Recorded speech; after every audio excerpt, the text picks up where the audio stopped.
Hey guys, it's me, Chantal. I don't know how to fucking do my intro today, but we are back to talk about Mr. Love, but we are sadly missing a member. She will be back. Dani will be back next week. She will. She's just tired. She's a little tired, so she's taking a rest right now, but she'll be back next week. She'll be back better than ever. Yes. It's been a long week, honestly. It's only Wednesday, so I feel. So I guess we shall talk about episode 4 of Mr. Love, which I'm pretty sure Mia is dying to talk about it because it focuses on her boy. Yes, it focuses on Kiro, my baby. And this is actually, like, I reread this chapter in the game. It's chapter 8. So we're already in chapter freaking 8 of the game in the anime chapter, or episode 4. But I reread it, and I love this chapter. It's one of my favorites out of the whole game. Because I like that... well, it's not that I like that you're, like, trapped in a room, in various rooms, and you, like, almost die, pretty much. But I like that you get to see, like, a different side of Kiro that, like, you probably didn't expect.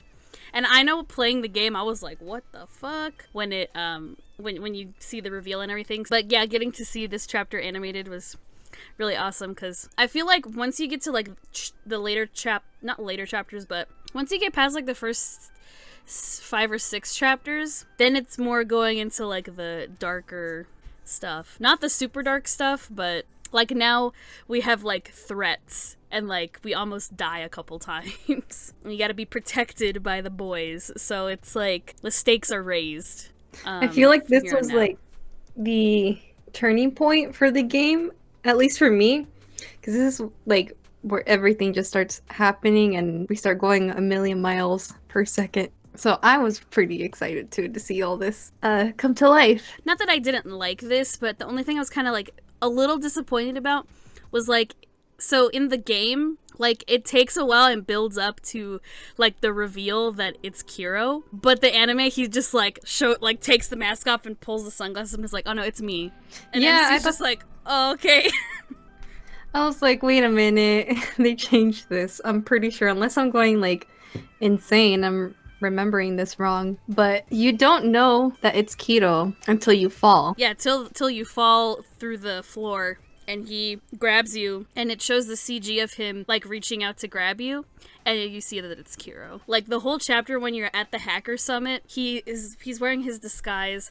It's different in the game, though. He has, like, a hood over his head. He doesn't, like, he has the hat, too, but he's not wearing a mask or anything. He just has his hat over his head, and he's doing, like, a deeper voice. So even during doing the hacking, like, stopping the bombs and everything, I actually think it's one bomb in the game, and you don't see it, you just hear the beeping. But even while everyone's on their computers hacking and stuff, he's still, like, pretending to be this other person, this, like, other hacker or whatever. And MC, you know, she's kind of dumb in these beginning chapters, so she still doesn't know that it's him. Like, she mentions throughout the chapter, like, his voice sounds kind of familiar. I don't know why, but it kind of reminds me of somebody. I wonder who. Like, gee, I wonder who it is. But yeah, once he grabs you, then you see that it's Kiro, and you're like, oh, it was Kiro. No wonder he sounded so familiar. And then you're trapped in the first room, and then he's like, oh, well, I'm Key. I'm not this other hacker I was pretending to be. I'm Key. Yeah, and you go like, through multiple rooms, and instead of this, you just kind of go straight to your goal. Yeah, so in the anime, they changed it, because he does pull up the blueprints for the building, but you have to go through, like, 3 hidden rooms.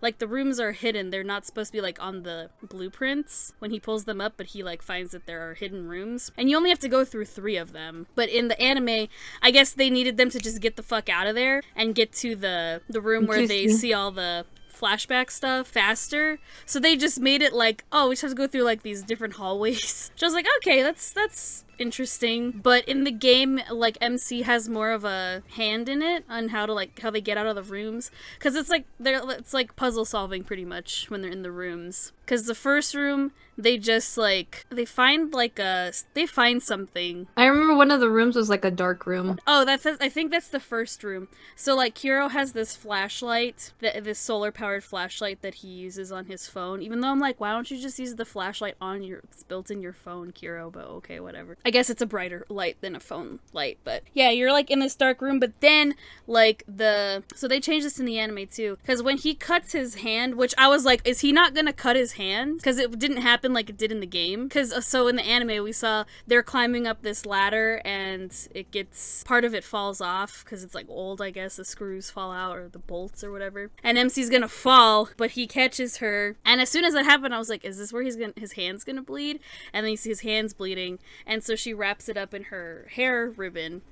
But in the game, you're on one piece of like the floor and he's on another, and his piece of the floor starts like rising up and yours is like going down, so that's why you have to like, he has to reach down for you, and that's how he cuts his hand. So I was like, I hope they keep that in there, because that's like it's like a cute moment in the game. But I mean, that was a change that I didn't really mind. But I did kind of miss the fact that they like have to kind of solve these little puzzles going through the different rooms. Because then the third room is when it's like pulses using like laser pulses or something like that. No, the laser pulses is the first one, I think. The third room, the walls are like closing in on them, and then Kiro enters the numbers, and then they just start seeing the pictures on the wall of the room after they stop the walls from closing in on them, because that room leads to like the exit or whatever. I mean, the way that like that part of the like that scene ended is the same, where he's like holding you close, or MC close, like so she doesn't look, and he says the same things that he said there, like it's okay, it's gonna be okay, like I'm gonna protect you and stuff. But they slightly changed it, because I didn't imagine the room was actually like a room with like keyboards and stuff and big screens. I thought, like, at least in the game it was more like it's just a projection on the wall that they're looking at. At least that's what I got from the description in the game. Mind you, sometimes the descriptions in the game are like really vague or they're really detailed, so sometimes it really is just left to your imagination. But I liked how they did it in the anime, but I kind of did miss like the build up to it being Kiro, whereas like this time I'm like, what the fuck, why did he just like reveal it to her right then? Yeah, I guess just like you said earlier, to get it over with. Because if not, I think it would have been like 2 whole episodes. Yeah, probably. It's because, I don't know, it's because he's super playful. Even like while they're like almost gonna die, like you can tell he's being kind of like playful with her and teasing her in the game. Yeah, because she's freaking out, especially in that dark room, and he's like calming her down and like being silly with her. But it was still good. I'm not saying like, oh, it was terrible. Like, no, I like the pacing of the show. I think it's doing its job. Like, I understand why it's doing things so fast. It's just that was one thing I like missed from the game. They still got all the important information. Yeah, they got like the point across at the end of the day, and that's all that really matters. As long as it makes sense and still gets the same emotion, plot points across, it's all good. As long as they animate the CGs, I'm good. And they animated all the CGs from Chapter 8, so I was very happy. We got to see all the CGs. So like when she like falls on top of him, that's one of the CGs. When he's like reaching for her hand, that's one of the CGs. When he stands in front of her, that's one of the CGs. And when he's hugging her and saying it's gonna be okay, that's also one of the CGs. Yeah, they just changed the angle of the CG where she's basically like on top of him. Yeah. It's different from the trailer. I guess they had 2 different versions of it, but there were a lot of good parts here. Like, you still see Kiro's personality, and like he's still really playful and serious when he needs to be. And it's cool to see him like be all hacker-y and shit like that. It's interesting. And we also got to see things being fleshed out a little bit better. Yeah. In this episode. I at least felt like this episode really fleshed out more so than what it did in the game, if that makes sense. Especially with all the added scenes when they're like on the table. That freaking hurt, but it was really good. I know. Seeing little baby Kiro like so in pain, I'm just like, oh my god, my heart. And we see the fucking teddy bear. Yeah, the teddy bear. Which we learned back in one of our previous live stream from someone that it is from a Rumors in Secret. Like that specific scene where he gives the bear. Yeah. But only like in the Chinese server. And you do see that bear in a recent CG of from the Chinese server. From what we've seen, basically. Little snippets here and there. So they're really putting in all the references that they can to make sure that like we know that they're serious about like, oh no, we're putting stuff in from the game. Like, don't worry about that. But they did change another thing at the end of the episode, because at the end of Chapter 8, MC wakes up in the hospital. She's in the hospital, she sees that the hat that he was wearing is like next to her, and that's when Lucien comes to visit her in the hospital. And Chapter 8 ends with him being like, okay, well, I'll tell you everything. And that's how Chapter 8 ends. Whereas like here, she wakes up at home, and then he just calls her and then tells her the story about the painter and the butterfly, which I'm like, okay, that's an interesting way to interpret that instead. Like, I feel like that kind of flows better in terms of the anime, because it's like, ooh, it's like a cliffhanger, but not really. Whereas, like, in the game, it was still a good cliffhanger, because that's immediately where it ends, and it's like, okay, gotta go to the next chapter. So I like that it's different, because it still gives me, like, a cliffhanger ending, but I'm not, like, mad that she didn't wake up in the hospital or anything. Like, it really doesn't matter. Because I feel like they're trying to give us like something new and to look forward to for the people that play the game. So it's not like the exact same thing and then we're gonna be like, oh, I know what's gonna happen next and this is how it's all gonna go. So they're trying to keep us like entertained as game players and not just for like anime only, so know nothing. Yeah, plus I think the way that it ended in the anime for this episode, it's way more interesting. I liked that story. I liked that we got that little moment where we got to see like the story being told. For a second I was like, are they animating one of the ASMRs? Because he's like, let me tell you my favorite fairy tale story, and I was like, wait a minute, is this one of the ASMRs? I was like, what is happening? But it was a very sad story. And I saw a lot of people talking about this, specifically the Lucien stands, about the story and stuff, how the butterfly is MC, and I'm just like, stop. And then the very last few seconds when he hangs up and he starts hurting in pain, I'm like, I was like, God oh fucking no. damn it. When that happens, I muttered under my breath, I was like, I can't love her. It reminded me so much of the Midnight Date, and I was just like, God fucking damn it. I'm pretty sure like someone that's in anime only doesn't know what the fuck is happening there, but us Lucien stans know what's up, man. Basically, all you anime onlys have to know is that most of Lucien's dates are really fucking sad. Even though they are dates. They are full of pain. Pretty sad. Everyone else gets like happy, sweet, romantic dates most of the time, and like Lucien's it's like a mixture of both. Yeah. So we're either horny or crying or both at the same time. Going back to Lucien, very beginning of this episode with the force field, completely different of what happened in the game, because we don't instantly know what happened between Gavin and Lucien there. I always thought that was kind of like weirdly placed, if that makes sense, when I first read it, because we never really found out why Gavin was shooting at Lucien. Yeah. It was just kind of like random and we don't really know. Yeah, I remember it being kind of like, what the hell? They just look at each other. It's really random. It just gives you the sense of you can't trust Gavin. Well, even in the anime, he's like, see, I told you I would never hurt you. And then he just leaves, and she's just kind of like, okay. But here we see, like, why he shot at them. And it wasn't necessarily at them, it was at somebody else. It was at someone else. Sniper. And I was like, see, this makes a lot more sense, because I feel like this part in particular is, like, fleshed out more than it was in the game. And they can show more. Also, it's really cool seeing Gavin just whoosh through the Because again, it's like, with the game, you can only get so much from a description. And sometimes the descriptions, like I said earlier, are really vague, or they're really elaborate and too wordy for my taste. Like, I feel like sometimes the descriptions are way too, like, they put too much, like, flowery language in it. Or they leave things a little too open-ended and never get back to it. Because things kind of go back to normal in, like, the next chapter. That's why I was like, what?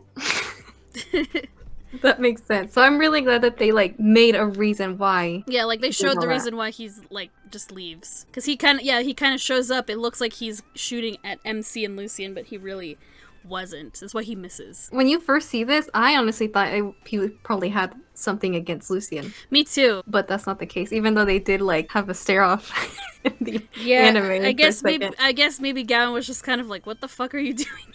They don't trust each other. That's what the vibe that it kind of gave me. Yeah. I just remembered, like, also, yeah, Kiro just kind of up and says, like, oh yeah, I'm an evolver too in this episode, which does not happen in this chapter. That happens, like, way later from what I remember. And then, our boy Minor. Yes. We got Minor. Even though in Japanese his name is Kaya, his name is Minor, damn it. He's so cute. I love that you get to actually, like, see and hear his personality in the anime, because he sounds like a fun guy. Yeah, he does. Like, now I'm like, God, who would play him in English? He was so cute. And I like how he just makes his entrance, like, yeah, he's no just big like, deal. well, you know what? It sounds like you need someone like me for your next big hit. And I love how everybody's just like, who the fuck is this? And then MC's just like, oh my god, it's Minor. What are you doing here? And I love how they flesh out this part too. because like she just knows him as Gavin's friend and that's all we get, right, in the game as an explanation. But here she says, oh, he was my classmate and everyone used to love hanging around him. He had like this ball of energy. And I feel like they like fleshed out more of his personality here. Yeah. And we got to see it, which I thought was really nice because Minor does play some parts here and there for Gavin. He's like a wingman. Shall we talk about the end cards now? Mm-hmm. Because those were some beautiful end cards for your boy. I was wondering when they were going to focus the end cards for the boys individually because, as I said in previous videos, they did let the fans vote for what we wanted to see for the end card, and this is what won for Kiro. But the Chinese server peeps got a different end card. It's just Kiro with a big old bucket of chips in his pajamas. Instead of like popcorn, he's like eating chips, like watching a movie or something. Which at first, like when I looked at the bucket, I was like, is he eating KFC or something? Is it the KFC collab? In next week's episode. Yeah, next week's episode is my boy Gavin. Gavin in high school chapter. Which is chapter 7. So we're going back a chapter. It's interesting that they did chapter 8 before chapter 7, but I guess it'll work better in terms of the flow of like how they're writing the anime. Which I'm not mad at, because seeing the PV for that, you get to see like the ramen place. I think it's a ramen place. Yeah, that ramen place that you go to with Gavin, and that'll be interesting to see. I really liked that chapter. I know, and then we get to see a lot more of his like high school days, and we get to see his high school date more fleshed out, because we saw a little bit in episode 2, but next week's episode is gonna be more fleshed out, and I'm so excited. And I almost forgot about that last scene after the end credits with Black Swan. Remember this, you guys, especially the anime onlys, because this is very important and will lead into next week's episode. And I love it because as soon as I saw this, I was like, oh my god, this makes so much more sense in the anime than it did in the game. Yeah. Which again, we'll talk about next week. Yeah. Because again, they've already introduced Black Swan, so like we still really don't know too much about these characters, but they're really important. Because in the game, it takes a while before you see any of these Black Swan associated characters. Members, yeah. It makes it, again, more exciting. Again, you want to draw more people in who don't play the game. So I do appreciate that they're kind of just, like, diving headfirst into it in the background going on, like they did with this episode. It was pretty interesting to see MC get her little, like, flex of flashbacks. Like, she was remembering stuff when she was a kid, and she's like, why do I remember this? What is this? And a lot of those scenes, I'm like, we're gonna come back to those, so keep an eye out on those. One thing they did also change, so, well, I mean, it's not that I'm surprised they didn't put the English username that she gets when she gets the email about the Hacker Summit. In the game, it's addressed to Big Daddy 123. But in the anime, they just used, like, the Japanese hacker name, which was, like, Toko Nisan. But it's Big Daddy 123, and I'm like, oh, it's so funny. That's the only other thing I wanted to mention, so I almost forgot. But yeah, Big Daddy 123. Maybe I should change my username to that. Anyways, you guys, next week, we will be over live streaming on Mia's channel. Probably pretty late at night. Probably. I don't know how late, but hopefully not too late. It really just, it depends on when we're all good to go, so. Yeah, on our schedules and stuff. Yeah, but we are gonna live stream, so don't worry your pretty little heads about it, everyone. And you guys can join us, chat with us, and we can all discuss about the episode together. It will be fun. Yeah, it's gonna be a fun time. And with that being said, we are going to sign off here and call it a night. Yeah, thanks for having me. This is Big Daddy 123. No problem. And Dani once again will join us next week. Yeah, we need our Tokyo sister squad. Yeah, it's incomplete. But we'll be back, man. Stronger than ever. So yeah, you guys, I hope you guys are staying safe and healthy and well out there. And we will see you guys in the next video. Bye! Bye!